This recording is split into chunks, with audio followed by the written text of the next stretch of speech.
नमस्कार, स्वागत है आपका भीम न्यूज इंडिया, देश के सबसे प्रमुख और विश्वसनीय चैनल में। आप देख रहे हैं भीम न्यूज इंडिया। नमस्कार, मैं आपके साथ हूं। आइए जानते हैं आज की ताजा अपडेट्स। देश और दुनिया में क्या चल रहा है उसकी पूरी जानकारी लेकर हाजिर हैं। सबसे पहले बात करते हैं आज के मुख्य समाचार की। आदर्श पड़ोसी आदर्श समाज की मुहिम को लेकर जमायते इस्लामी हिंद द्वारा 1 नवंबर से निरंतर कोटा शहर में एक अभियान शुरू किया गया, जिसका कि आज समापन था। बताते चलें कि एक बड़ा कार्यक्रम आयोजित किया गया जिसमें गैर मुस्लिम लोगों को आमंत्रित किया।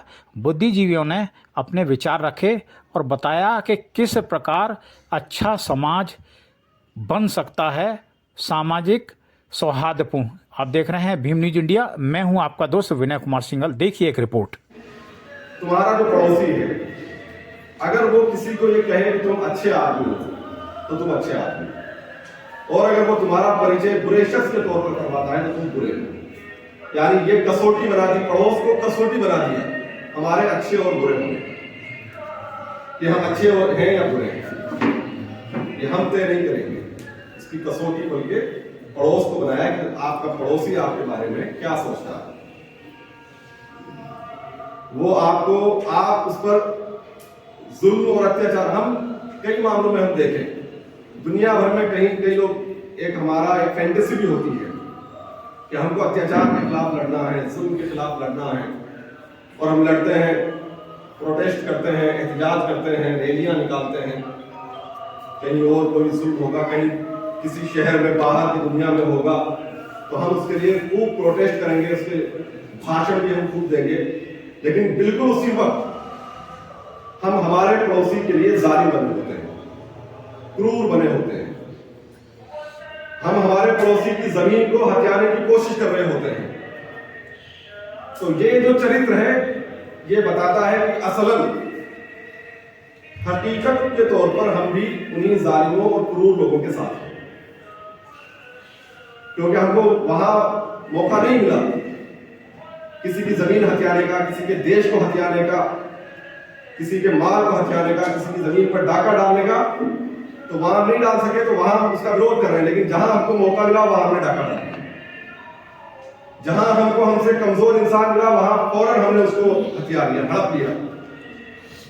तो नफ्सियाती तौर पर हम असल में जालिम और क्रूर लोगों के साथ खड़े होते हैं। फिर हम मजलूमों के हितैषी नहीं है, मजलूमों की हकीकत में आवाज नहीं है, वो हमारा एक ढोंग है, तमाशा है। तो वास्तविक तौर पर हर जगह पर हम खुद अपने आप को खड़ा करें, इम्तिहान गांव में लेकर आए और देखें कि क्या वाकई हम मजलूमों के लिए लड़ने वाले या मजलूमों की आवाज उठाने वाले हैं, या मौका प्रस्त हैं कि जहां मौका मजलूमों के साथ खड़ा होने का होगा मजलूमों के साथ खड़े होंगे, और जहां जालिमों के साथ फायदा मिलेगा वहां जालिमों के साथ खड़े होंगे, या जालिमों का रवैया हम इख्तियार करेंगे। तो ये इस्लाम ने इस मामले में बहुत गंभीरता के साथ लोगों को एड्रेस किया। गंभीरता का अंदाजा इससे लगाइए आप कि इन मुसलमान ये चाहता है कि मरने के बाद उसको जन्नत मिले।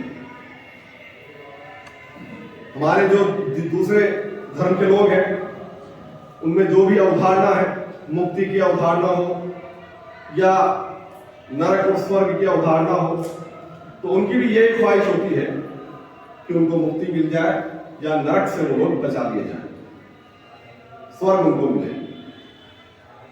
पैगंबर मोहम्मद ने बात कही है कि वो शख्स जन्नत में दाखिल नहीं हो सकता जिससे उसका पड़ोसी परेशान हो,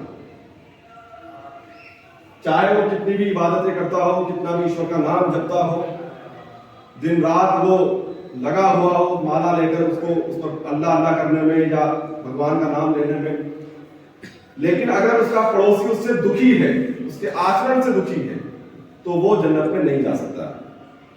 बल्कि मोमिन होने की, मुसलमान होने की शर्त ये बताई है कि आप अपने पड़ोसी के लिए उसको इज्जत देने वाले हो, उसका सम्मान करने वाले हो, और सिर्फ ये नहीं कि उसको तकलीफ ना दो, बल्कि आप उसके लिए फायदेमंद बनकर रहो, फायदा पहुंचाने वाले हो। ये मोमिन होने का, मुस्लिम होने का मेयार बताया गया। अगर ये नहीं है तो कोई इंसान कितना भी दावा करता हो ईश्वर को मानने का, परलोक को मानने का, लेकिन उसके तमाम दावे झूठे हैं। उसके दावे इस्लाम की नज़र में, खुदा की नज़र में सच्चे नहीं हैं।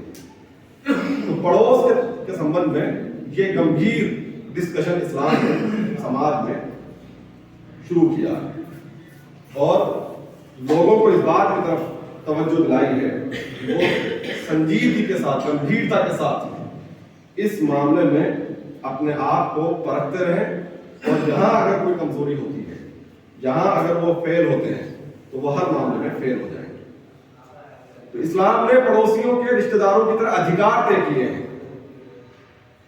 यानी सिर्फ ये नहीं है कि आप नैतिक तौर पर अच्छे रहें या पड़ोसी को आप तकलीफ ना दें। इस मॉडर्न सोसाइटी में इसको एक अच्छी बात समझा गया है कि आप दूसरे इंसान के लिए परेशानी की वजह न बने। आप दूसरे इंसान को अगर तकलीफ देंगे तो आपको कोई सजा हो सकती है, इस बात को तो तस्लीम किया गया है। लेकिन ये बात उसमें नहीं है कि आप दूसरे के लिए जिम्मेदार भी हैं या उसके राइट्स भी हैं या उसको फायदा पहुंचाना भी आपकी जिम्मेदारी है। लेकिन इस्लाम ने इसको भी पड़ोसी का हक करार दिया है, राइट करार दिया है इसका, कि उसका हक है ये कि आप उसको इज्जत दो, आप उसका एहतराम करो, उसको तकलीफ ना दो और उसकी जरूरतें और उसकी परेशानियों में उसके साथ खड़े रहो।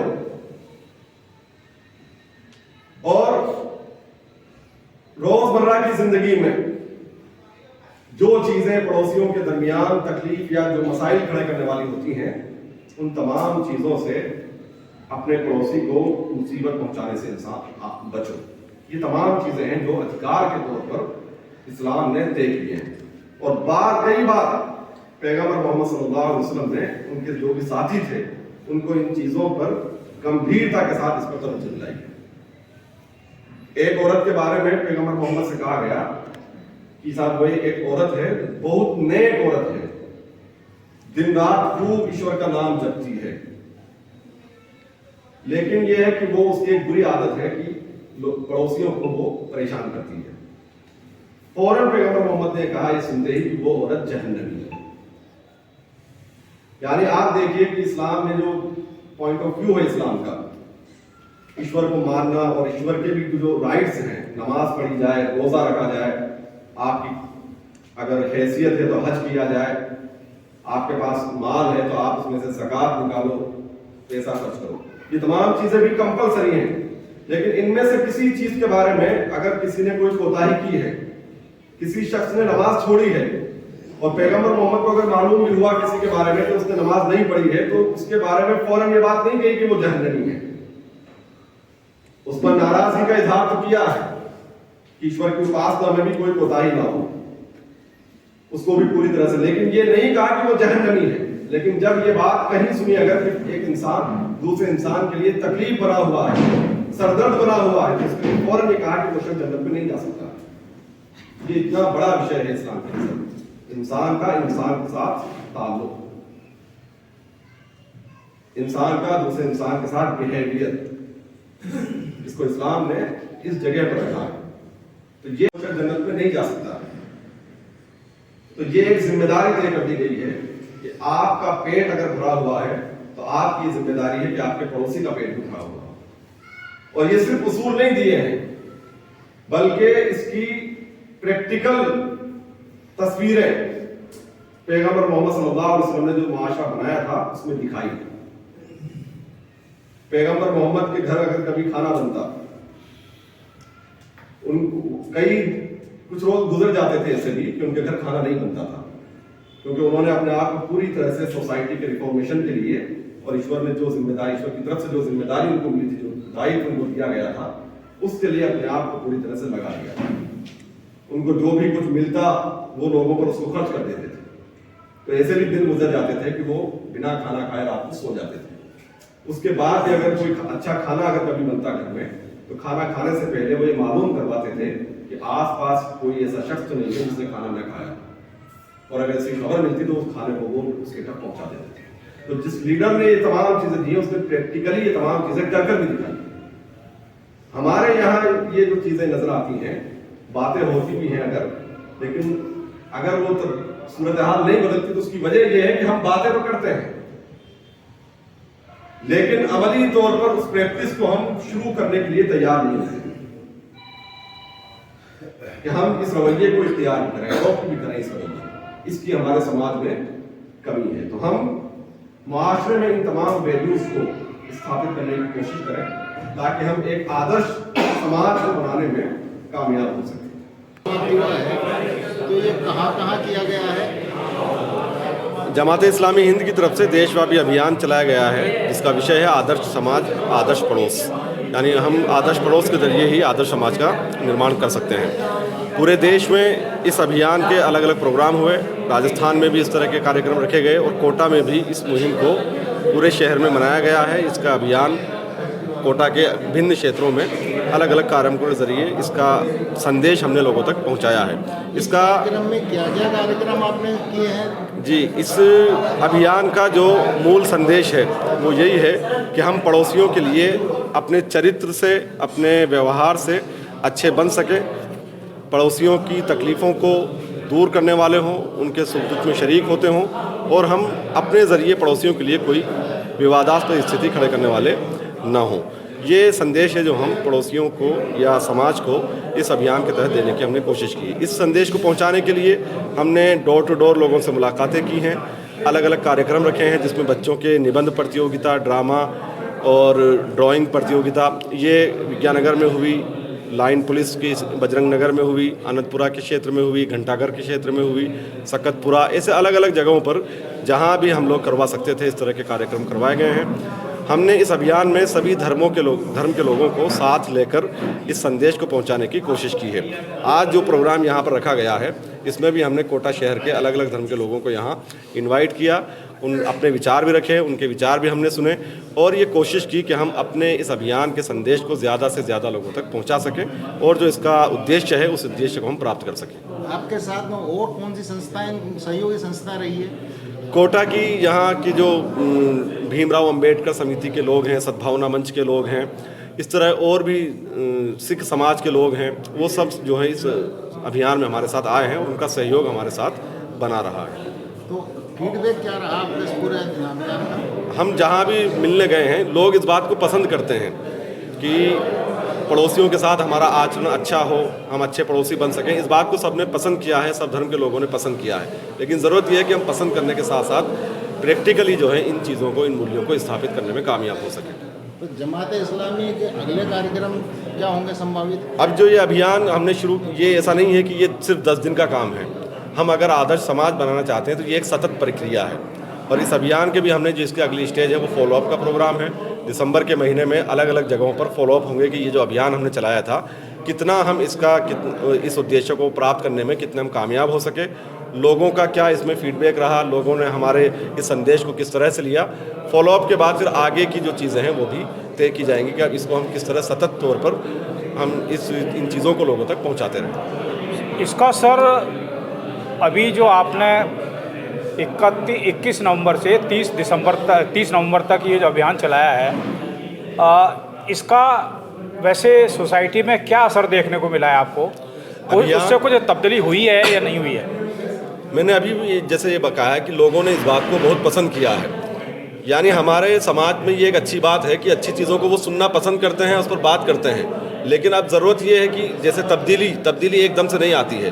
तब्दीली जब आती है जब हम अच्छे मूल्यों को स्थापित करने के लिए कंटिन्यूअसली उस पर काम करते हों और प्रैक्टिकली उन चीज़ों को बरतने की कोशिश करते हों। सर ये जो पिछले बार प्रेस कॉन्फ्रेंस थी उसमें आपने एक पैम्पलेट्स जारी किया था जी, क्या ये पॉसिबल है कि अधिकतर बस्तियों में जहां ऐसा लगता है कि एक पड़ोसी दूसरे पड़ोसी को टेढ़ी आंख से देख रहा है, क्या ये पैम्पलेट वहां पहुंचा सकते हैं जिससे कम से कम उस पैम्पलेट को पढ़ के उसकी अंतरात्मा जागृत हो? क्या संभव है?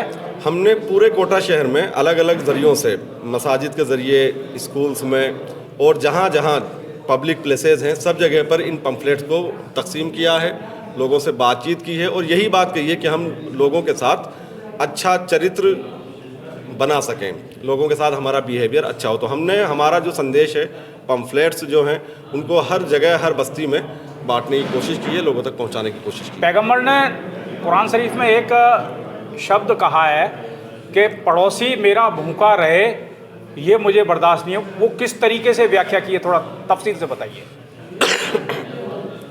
ये बात कही है पैगंबर मोहम्मद सल्लल्लाहु अलैहि वसल्लम ने कि अगर कोई शख्स पेट भरकर खाना खाता हो और अगर उसका पड़ोसी भूखा हो तो वो मुसलमान नहीं हो सकता है।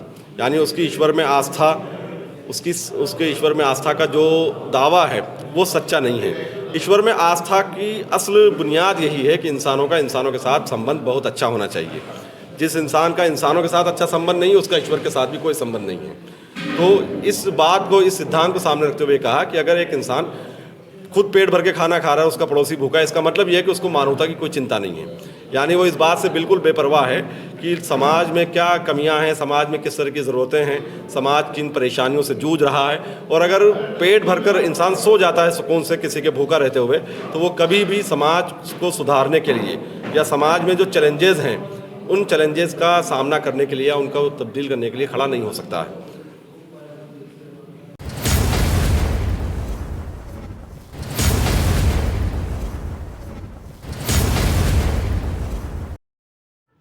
आप देख रहे थे भीम न्यूज़ इंडिया। यदि आपको हमारे द्वारा दिखाई गई जानकारी पसंद है तो प्लीज़ हमारे चैनल को यूट्यूब पर सब्सक्राइब कीजिए, लाइक कीजिए, शेयर कीजिए, कमेंट्स कीजिए। देखते रहिए भीम न्यूज़ इंडिया, आपका अपना चैनल। भीम न्यूज़ इंडिया के फेसबुक पेज, ट्विटर और टेलीग्राम पर भी फॉलो कर सकते हैं। बने रहिए हमारे साथ। आपका बहुत बहुत धन्यवाद।